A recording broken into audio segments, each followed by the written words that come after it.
Bonjour à tout le monde. Merci de venir écouter la conférence que je vous ai préparée. J'ai essayé de faire un sujet assez général, ne pas parler de tyrolite de bout en bout, comme quoi on est les plus beaux, les plus forts, même si c'est vrai.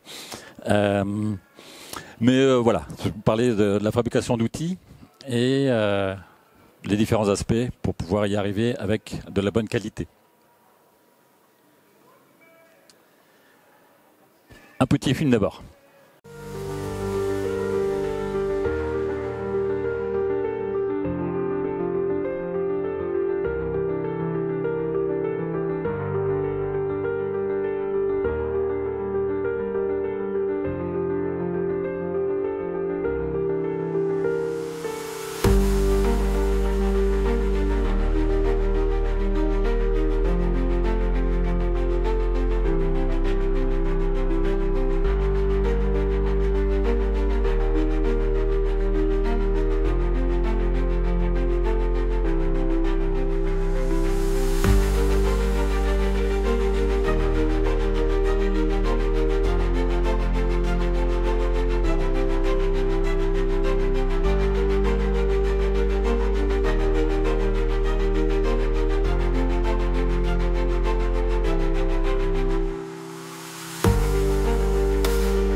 Alors c'est le résumé de 5-6 formations, mais là, bon, bien sûr qu'on n'a qu'une demi-heure, donc on ne va pas rentrer dans tous les détails, c'est pas possible. Mais j'ai essayé de prendre les éléments les plus essentiels. Donc on va voir donc uniquement la fabrication des fraises de taille, avec un chapitre sur les carbures de tungstène, qu'est-ce que c'est, les meules diamants CBN avec les composants, l'équilibrage des meules. Comment cela impacte? La préparation des meules, on l'a vu un peu sur le film, et on va voir comme quoi c'est très très important. Le refroidissement aussi, on ne l'a pas vu dans le film, mais il faut du refroidissement. Et les éléments influents dans les paramètres de coupe. Et enfin, je vais vous parler de la StarTech RC+, qui est notre dernière nouveauté. Bon voilà, les fraises de taille, voilà à quoi un peu ça ressemble, différents types. Je ne sais pas s'il y a des fabricants d'outils ici. Certainement que vous avez aussi développé vos géométries, vos angles de coupe, les décalages de dents, d'angles, etc. Bref, c'est presque infini en termes de possibilités. On voit même avec de l'arrosage à l'intérieur, au centre. Donc vous, les fabricants de fraises, on a bien vu qu'elles ont augmenté au fur et à mesure du temps. Et donc en 85, on pouvait enlever 7,5 cm3 par minute facilement. Et puis au fur et à mesure des évolutions, des revêtements, mais aussi des géométries, on a, bon là c'est 2009, je n'ai pas les derniers chiffres, on arrive jusqu'à 118 cm3 par minute.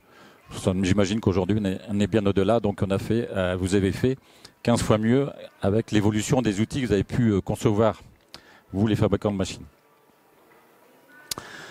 Ce qui est important pour nous, pour les fabricants de meules, c'est bien connaître tous les éléments d'une fraise que vous avez conçue, avec les gougures, les dépouilles, les contre-dépouilles, les décalages d'angle, enfin bref, tout ce qui est géométrique. Il est important aussi pour un fabricant de fraises, bien sûr, d'avoir la bonne macro-géométrie, on l'a vu avec les différents composants, des bonnes arêtes de coupe.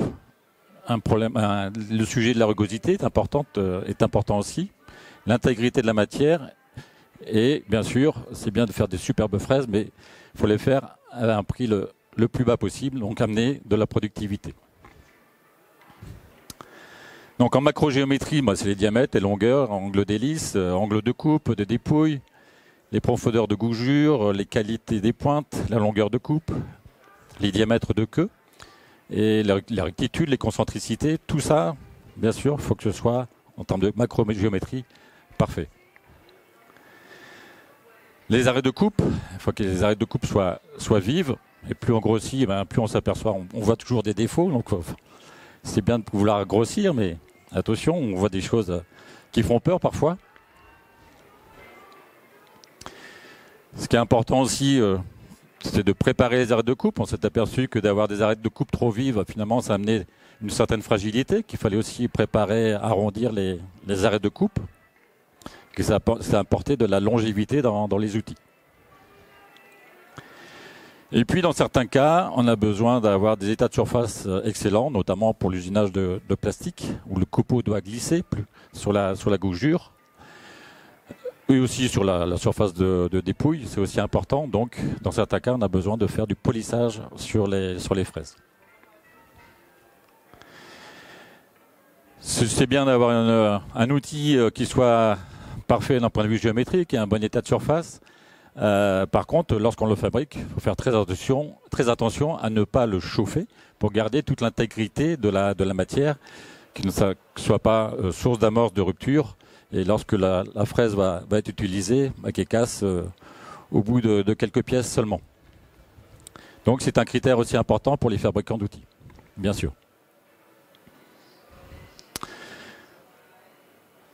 Les fabricants d'outils, là ça parle des différentes solutions. Il peut y avoir des meules avec des liants en résine, des liants hybrides ou des liants métalliques, et on s'aperçoit que les nouvelles générations permettent de fabriquer des outils avec des temps de plus en plus courts.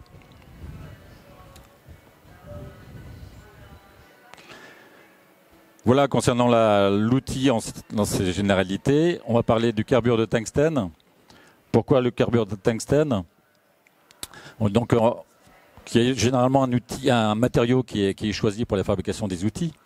Dans le but étant d'avoir une longue durée de vie de l'outil et une stabilité dans le processus, une constance de coupe et de qualité. Donc on cherche un matériau qui a une dureté, une résistance à la compression, une résistance à la flexion, la ténacité, à la rupture, une stabilité d'arête, une résistance à la chaleur, une résistance à l'oxydation aussi bien sûr, tendance à l'adhésion ou pas, résistance à l'abrasion, la reproductivité de l'usure. Et qu'est-ce qui amène un compromis dans tous ces critères que je viens de citer? Le matériau idéal, on n'a pas trouvé mieux pour l'instant dans le compromis, c'est effectivement le carbure de tungstène. Il y a mieux en dureté, il y a mieux en flexion, mais le compromis reste là. C'est quoi du carbure de tungstène? Comment c'est fait? C'est de la poudre de carbure et on l'a mélangé avec un liant, généralement cobalt. On va le voir qu'il peut y avoir des additifs et le tout est compressé, chauffé, ce qui donne un nouveau matériau, carbure de tungstène.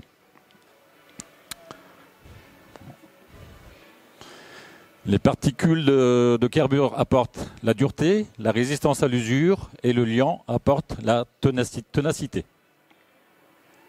Voici en gros, grossi, donc à quoi ça ressemble. On a vu qu'il y avait des grains de carbure de tungstène. On peut mettre différentes grosseurs de grains, donc les nanos inférieurs à 0,2 microns. 0,2 à 0,5, différentes granulométries en quelque sorte, jusqu'à supérieur à 6 microns.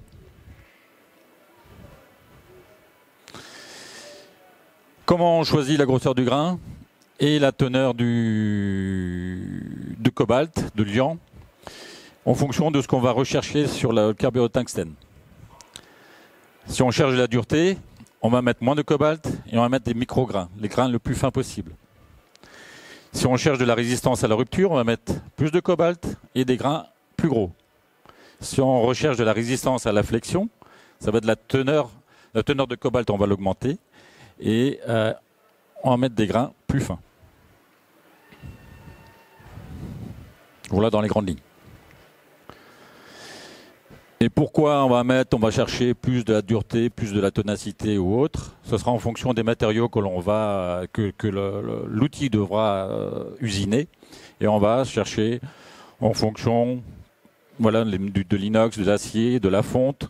On va trouver le matériau, le carbure de tungstène, la qualité de carbure de tungstène appropriée à ce matériau-là. Et il y a donc une appellation qui est normalisée, je crois, en termes de carbure de tungstène. Donc on voit ici plus en détail que la grosseur du grain de carbure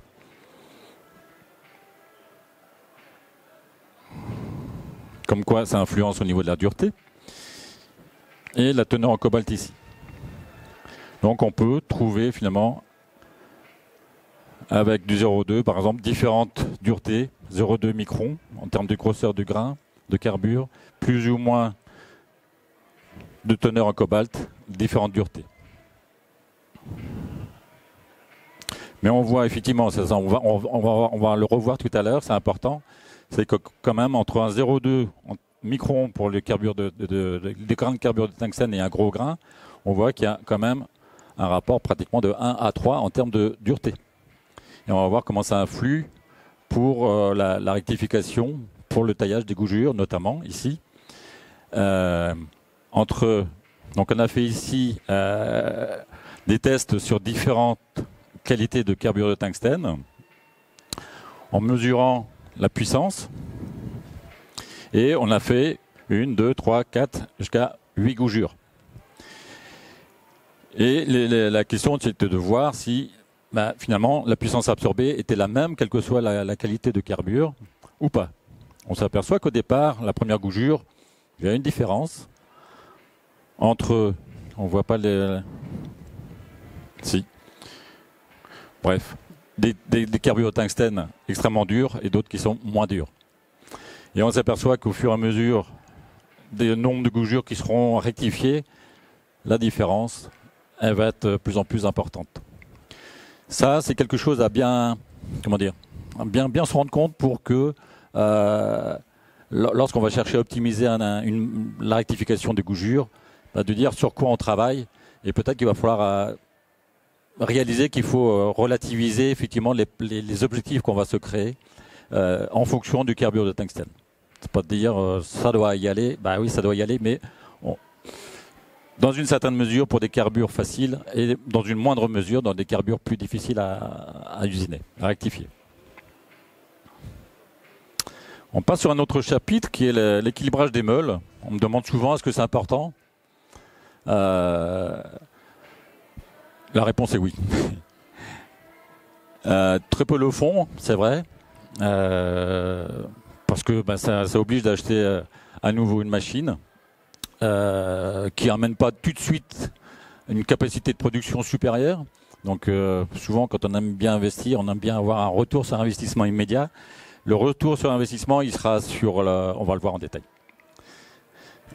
Donc il y a différents systèmes avec des vis qu'on peut rajouter pour avoir une meule parfaitement équilibrée, sachant qu'au départ, lorsque nos meules sont livrées, bien sûr qu'elles sont équilibrées d'ores et déjà, mais cependant, lorsqu'on monte la meule, qu'on la dresse pour la première fois, il y a à nouveau un petit balourd qui est là. Donc c'est important de venir équilibrer la meule pour éviter les marques profondes, améliorer les états de surface, pour éviter les ébréchures sur les arêtes. On a vu que tant qu'on grossit, on pouvait avoir beaucoup d'ébréchures. Améliorer la forme et la concentricité de l'outil. Et aussi la réduction de l'usure de meule. Là, on peut avoir un retour sur investissement. Là, on fait de la qualité. Là, on fait de l'économie. Et augmentation de la durée de vie de la meule aussi. Là, on fait de l'économie de production.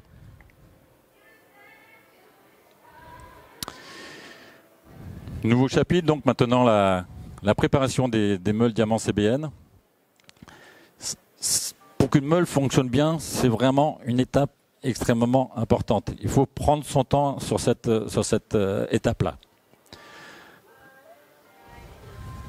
Donc, bon, conditioning, préparation. Plusieurs aspects. D'abord macro-géométrique, c'est-à-dire qu'il faut mettre la meule au rond. Il faut la mettre sans voile. Dans certains cas, on a besoin de lui mettre des angles précis. Donc ça, ce sera le dressage. Micro-géométrie, ce sera donner de la coupe à la meule pour qu'il y ait un faible effort de coupe, qu'on puisse aller le plus vite possible, gagner du temps. Et dans certains cas, on a besoin aussi d'aviver pour nettoyer la meule, retirer des copeaux qui peuvent rester collés. Donc la macrogéométrie, on le voit ici un peu plus gros, que ce soit bien rectiligne. Et ici, on voit les grains qui seront dans la microgéométrie, donc les grains qui seront déchaussés sur la phase d'attaque, et on gardera du liant sur la phase de dépouille. Je crois que j'avais une image plus explicite encore. Comment ça se fait? Ça se fait sur ces machines spécifiques, idéalement, ou ça peut se faire sur la 5-axes directement. Je crois que Walter le fait, vous tous, Schneeberger. On peut mettre à la place de l'outil ou plus près de la broche une meule de dressage et on peut dresser directement sur la machine. Ça peut être une solution. Pour nous, en tant que fabricant de meules et en tant que dans le but d'optimiser un processus, ça fonctionne pour nous, ça fonctionne tout aussi bien. Cependant, il existe des petites machines sur lesquelles qui sont prévues pour uniquement dresser les meules. On monte le set de meules et on vient dresser l'ensemble avec le porte-meule, bien sûr, qui n'est pas à nouveau un jeu derrière lors de l'utilisation.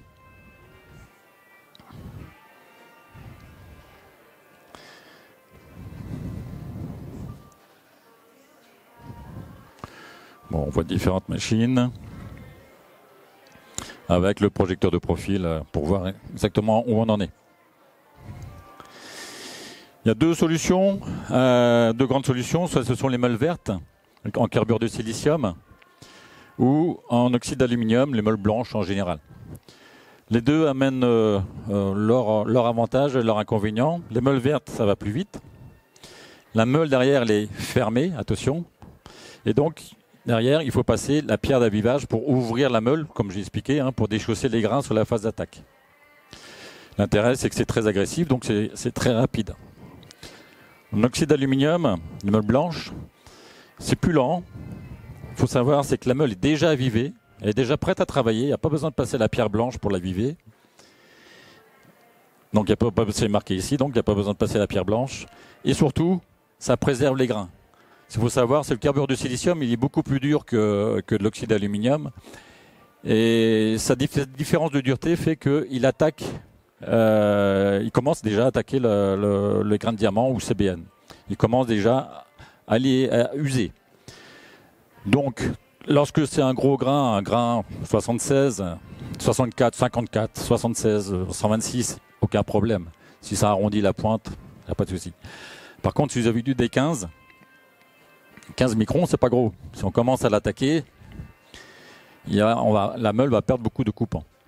Donc c'est important pour les grains fins d'utiliser des meules en oxyde d'aluminium, des meules blanches.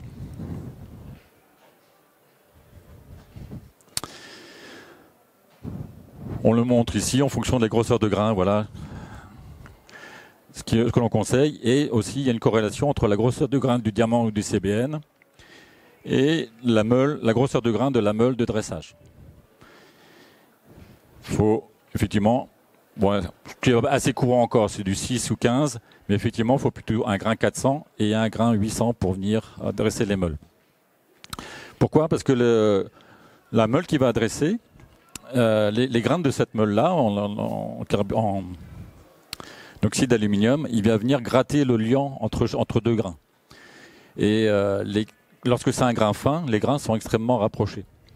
Et si on met un gros grain 120, il va taper sur les grains de diamant, mais il ne va pas les gratter sur le liant qui est entre les deux grains. Donc c'est pour ça qu'on a une corrélation entre les grosseurs de grains de diamant et les grosseurs de grains de la meule de dressage. Chose importante aussi, lorsque vous utilisez, je vous ai expliqué que lorsqu'on utilise une meule blanche en oxyde d'aluminium, ça avive en même temps la meule. Alors lorsque vous dressez une meule avec une meule blanche, faites attention à la faire tourner dans le sens du travail, parce qu'elle aura déjà pris son sens de travail. Je ne sais pas si je suis clair. Sinon, pour les autres, lorsqu'on prend des meules vertes, comme j'ai expliqué, ça ferme la meule. Il va falloir prendre le bâtonnet pour venir aviver, on va le voir tout à l'heure, pour venir aviver la meule sur la machine. Et c'est là qu'elle va prendre son sens de travail. Alors quand c'est sur la machine, les 5 axes que l'on avive, bien évidemment, on la fait tourner dans le sens de son travail. Mais lorsqu'on va dresser sur une autre machine, il faut faire attention à faire tourner dans le bon sens pour qu'elle soit vraiment coupante.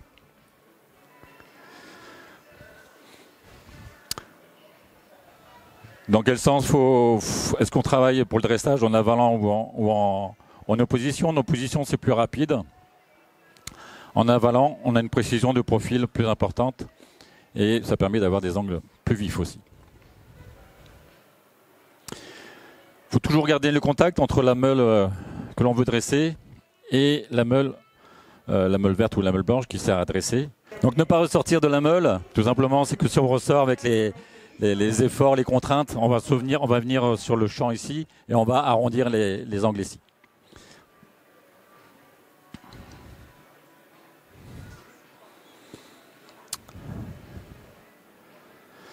Les conditions de coupe, donc prendre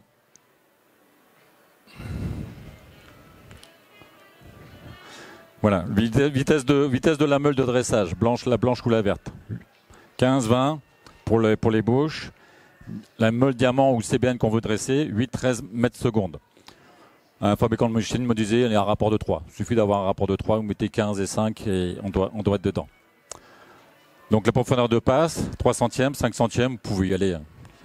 Au pire, c'est la meule de dressage qui va s'user plus vite. En opposition, pour être plus rapide, et en avalant, pour être plus fin. Bon. L'avivage. Donc une fois qu'on a mis la meule parfaitement rond, qu'il n'y a plus de voile, qu'on a donné le profil qu'on voulait, etc. Derrière, il faut aviver. C'est-à-dire que lorsqu'on a dressé la meule avec les meules vertes, elle se trouve comme ça. Lorsqu'on l'a dressée, et donc il faut utiliser un bâton d'avivage pour que la meule ressemble à ça. Que les grains soient déchaussés et que la meule est découpant. Lorsqu'on utilise les meules blanches, on se retrouve déjà comme ça. Hein? D'où, je répète, la nécessité de la faire tourner dans le bon sens. Dans son sens de travail. En plus gros, voilà à quoi ça ressemble.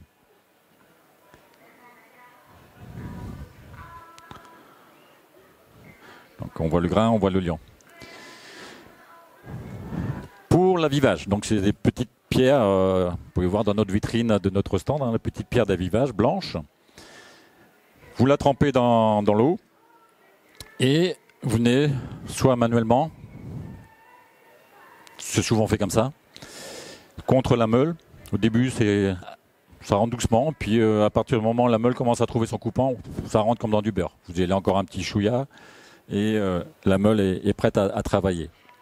Sur nos bâtonnets, on a des petits traits, des repères. Il faut passer d'un repère à l'autre pour dire la meule est assez avivée. Il faut assez l'aviver parce que faut qu'elle ait assez de coupant, mais il ne faut pas trop l'aviver parce qu'on risque de la déformer. C'est pour ça que Thierry a fait le choix de pierres relativement tendres et de mettre des repères pour être dans le bon compromis. Ni trop, ni pas assez.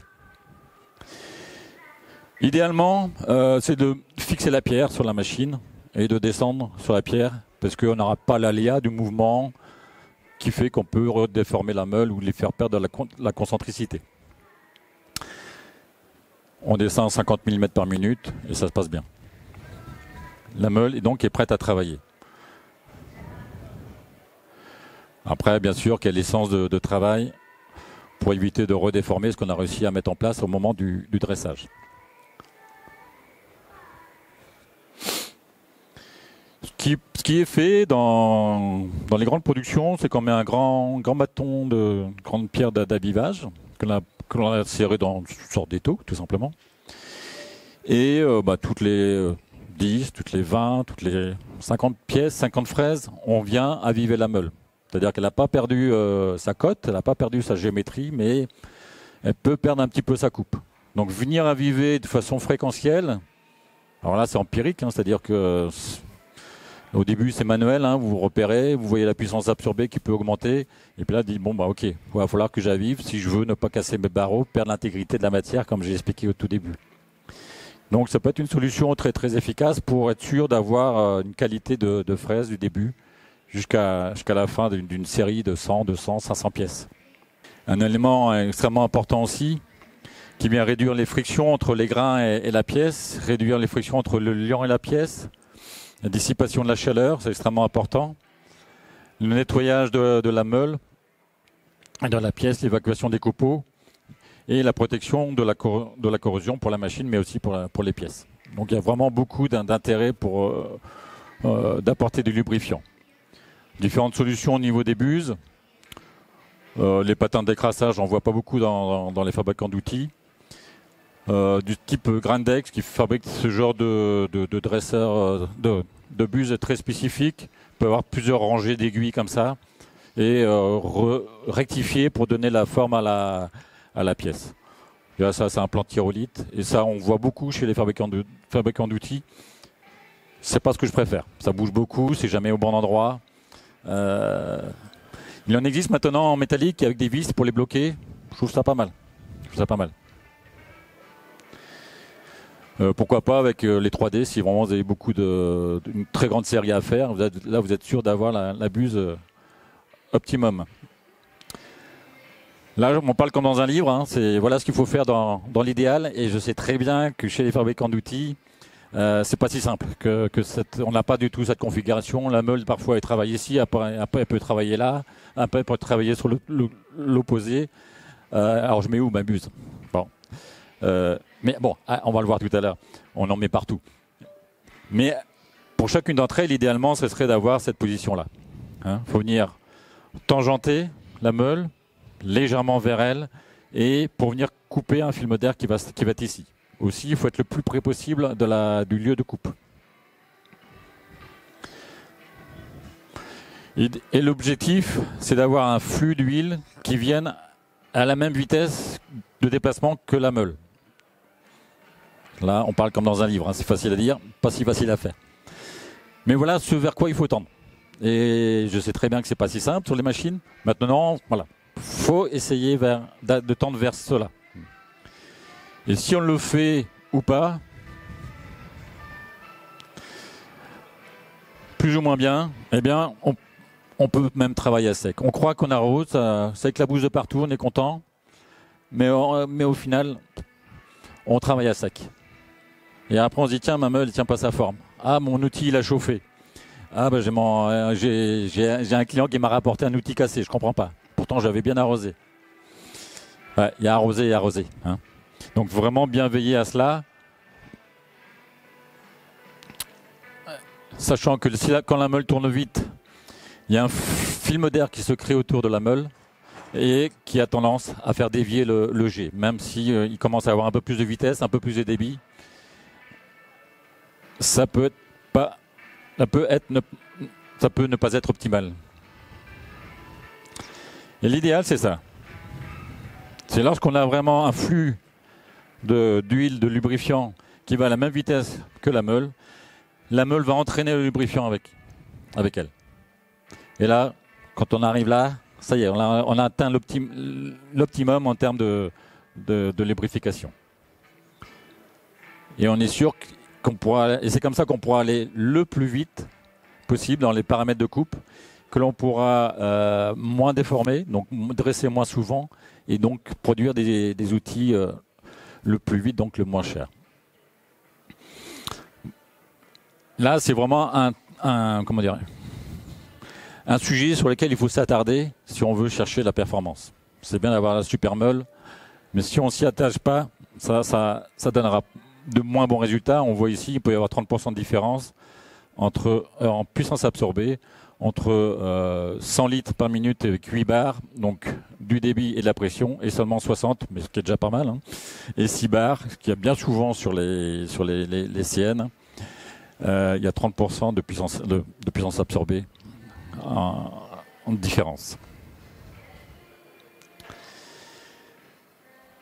Donc qualité des buses, positionnement des buses, pression, débit, c'est vraiment les 3 éléments qu'il faut avoir toujours à l'esprit pour aller vers la perfection que l'on voit ici. Qu'est-ce qu'il y a ici? Bon, quand on regarde dans le détail, oui, on regarde les grosseurs de copeaux, les vitesses périphériques, surtout vitesse périphérique de la meule, la vitesse de déplacement de la pièce, est-ce qu'on travaille en opposition en avalant, la profondeur de passe, le Q', je ne sais pas si c'est quelque chose qui vous parle, on va le voir tout à l'heure, et le facteur G qui est le ratio entre l'usure de meule et le volume de copeaux enlevé. Volume de meule usée par rapport au volume de copeaux enlevé. On fait un ratio pour savoir la performance. J'aime bien cette image-là, parce qu'il nous montre comment se forme un copeau et comment travaille une meule CBN, par exemple, sur de l'HSS, un matériau relativement ductile, et un matériau cassant, qui est le carbure de tungstène. Ça ne travaille pas du tout de la même manière. Ici, on va avoir de la déformation et on va arracher un copeau. Et ici, j'aime bien l'expression de dire les grains de diamant vont vous donner des petits coups de marteau sur la fraise, sur le barreau, et on va créer des micro-ébréchures. Malheureusement, on va aussi créer des micro-fissures. Il faut qu'elles soient le plus petites possible. Mais on ne peut pas faire autrement. On le voit un peu ici aussi. Donc le taux d'enlèvement de matière, qu'on appelle aussi Q'W, c'est quoi? Lorsque la meule travaille, on va considérer qu'un millimètre de largeur. Qu'elle fasse 15 ou 20 mm d'épais, on s'en moque, on va considérer 1 mm de largeur. Et donc sur ce millimètre de largeur, c'est quel volume de copeaux la meule va enlever. Donc le volume en millimètres cubes et sur un temps d'une seconde.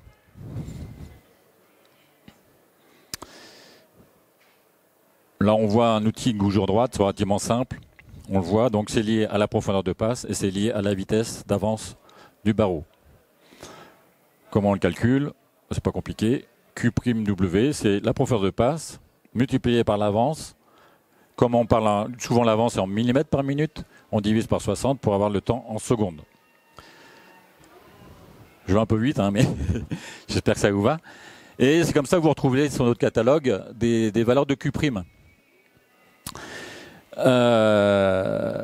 En fonction de la gamme de produits, XPP chez nous par exemple ici, donc on va dire notre XPP elle est capable de travailler avec des Q' partant de 5 environ, et on peut aller jusqu'à 12 en Q'. 12 mm3 de copeaux enlevés à la seconde par millimètre de largeur de meule. Donc du coup, lorsque l'opérateur va dire tiens, moi je veux prendre 3 mm de profondeur de passe, je vais pouvoir avancer à minima à 100 mm par minute. Et si tout va bien, parce que j'ai peaufiné mon arrosage, parce que j'ai bien dressé ma meule, parce que je l'ai bien avivé, parce que ma machine est puissante, parce que si, parce que ça, et ainsi de suite, je vais pouvoir aller au-delà et pourquoi pas jusqu'à 200 mm par minute. Et là, on voit une gamme plus performante pour de la grande série et des machines extrêmement puissantes. Donc 3 mm, là on va commencer à 14 et on pourra pourquoi pas aller voir des Q' de 20.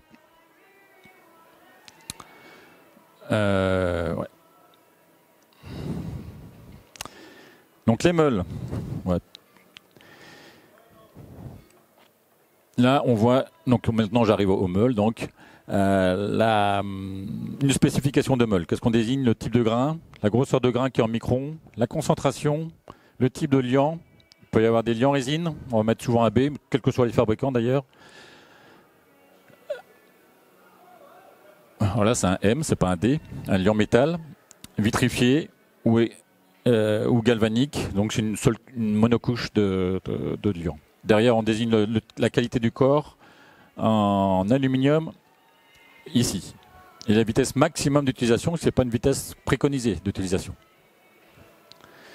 Même chose pour des liants métalliques ici. Bon, je passe parce que ça risque d'être un peu long. Ce qui est intéressant, c'est de voir la qualité du diamant. Pas trop long pour vous non plus.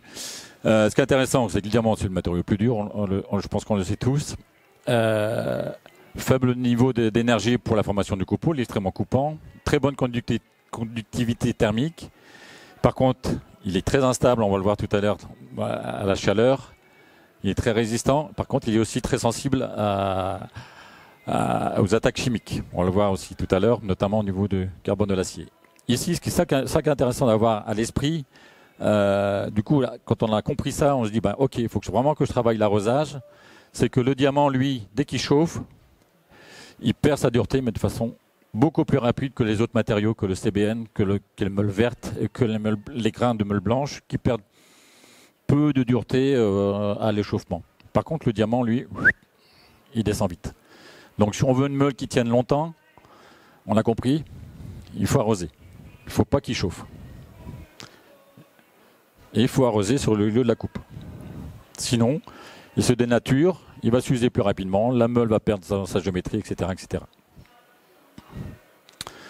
On prend du diamant synthétique parce que le naturel, il y a des, on le voit tout à l'heure, il y a des défauts. L'intérêt du naturel, c'est qu'on peut avoir des très gros diamants qu'on ne peut pas avoir sur les diamants synthétiques. Par contre, comme il est naturel, il y a des défauts et qui ne sont pas tous les mêmes. Et du coup, on ne peut pas avoir le même résultat d'une meule à l'autre avec des diamants naturels.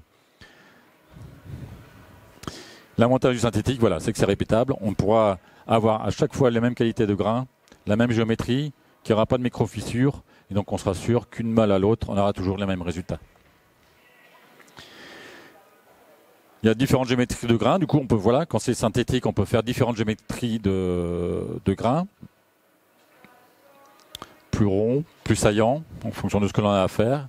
Et comme je disais tout à l'heure, donc on le désigne en microns, donc qui fait que si le nombre 15 donnera indiquera un grain plus petit qu'un grain 126 avec un nombre plus grand. Et là, on aura un grain plus gros. Les concentrations, c'est le volume en carat d'abrasif, de diamant. Donc on peut mettre plus ou moins de volume. Et on verra tout à l'heure l'impact que ça peut avoir. Donc vous trouvez, chez beaucoup de fabricants, donc les valeurs de 100, concentration 100, 75, 125, voilà un peu les concentrations qui existent. Finalement, c'est le nombre de grains et la proportion de grains dans un mélange d'un centimètre cube que l'on trouve ici, donc de l'ordre de 25%. Pour une concentration 100. Ce qui est intéressant, c'est d'imaginer que un D54, avec une concentration 100, on peut avoir 14 000 grains au centimètre carré. C'est énorme.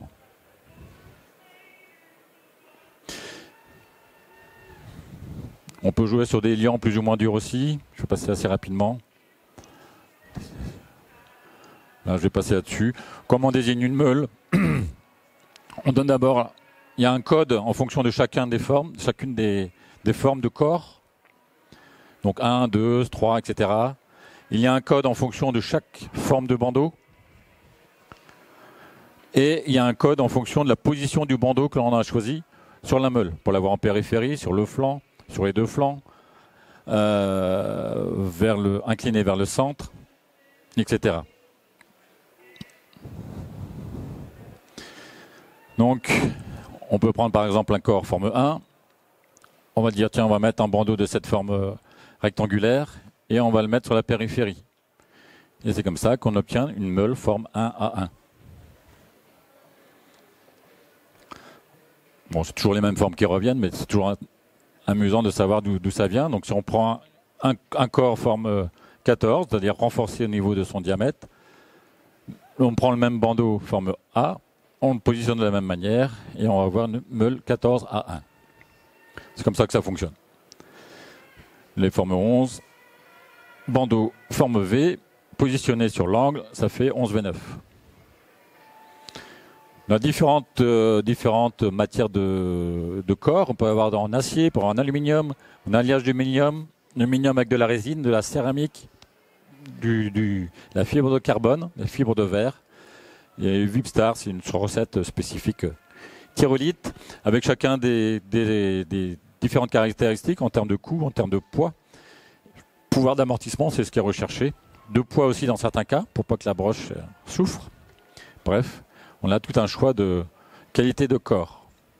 Et pour définir une meule, ce sera en fonction des critères de l'opération, la production, si on fait de la production, de l'affûtage, du polissage, en fonction des matériaux à rectifier, avec ses propriétés physiques, ses revêtements éventuellement, ses conditions, ses travail au choc ou pas. Si on cherche un temps de cycle, si on cherche de la qualité de coupe, si on veut trouver du temps disponible côté machine, en fonction de la puissance de la machine, de la rigidité de la machine, tout ça va faire qu'on va définir un corps avec des dimensions, avec un type d'abrasif. Voici tous les éléments qu'il faut choisir pour définir une meule. Ça paraît si simple, mais vous voyez qu'il y a beaucoup de composantes et c'est ainsi qu'on cherche à définir une meule de façon la plus optimum pour que derrière il y ait le résultat le meilleur possible. Donc c'est comme ça qu'on a des meules pour la production, qu'on a des meules pour l'affûtage qui sont différentes. Parce que c'est pas du tout, comme on l'a vu tout à l'heure, les mêmes critères. La StarTech RC+, qui est notre dernier produit, un des tests qu'on a fait chez un client qui lui voulait voir les meilleurs du marché et voilà, qui remettait en cause qui avait besoin d'optimiser sa production parce qu'il recevait une production d'un autre pays, donc il allait gagner en volume, mais il n'avait pas la place pour rajouter des machines.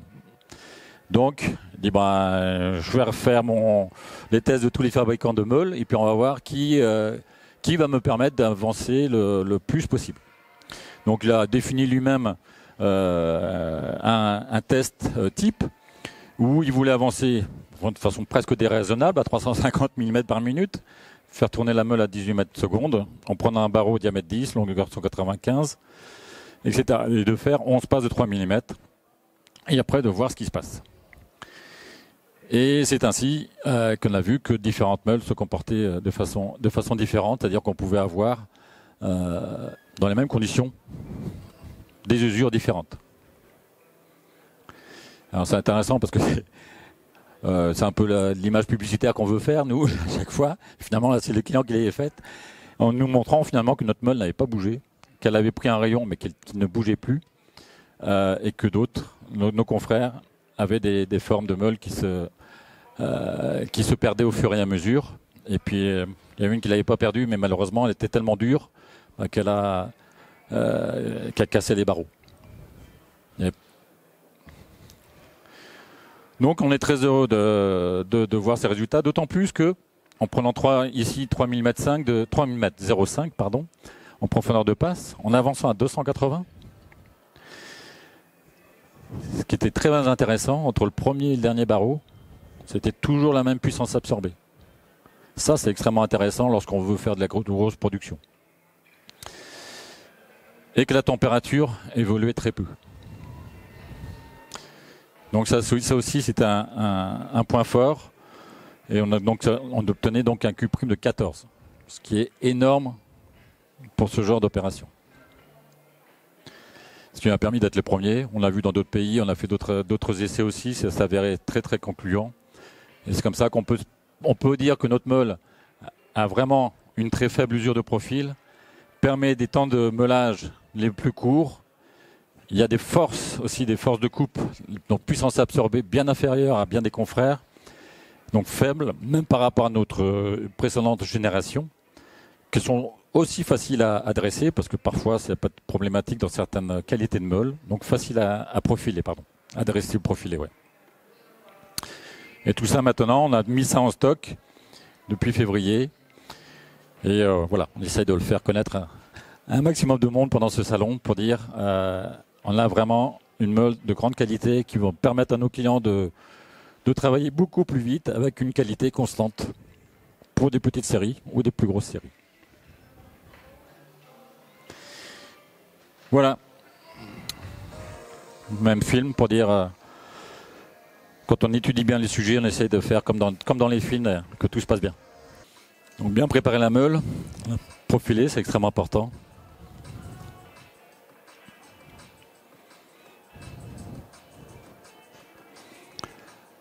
Avec les meules vertes ou les meules blanches en fonction de la grosseur du grain.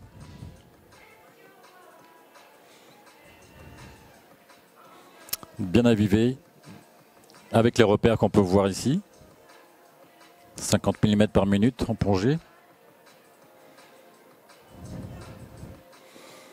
Si la meule est bien préparée, si l'arrosage est bon, ça se passe comme dans un film. Trop facile. Ah, sec même, hein. Non, c'est pas vrai. Si on mettait l'arrosage, vous n'auriez rien vu, donc ça aurait été moins drôle.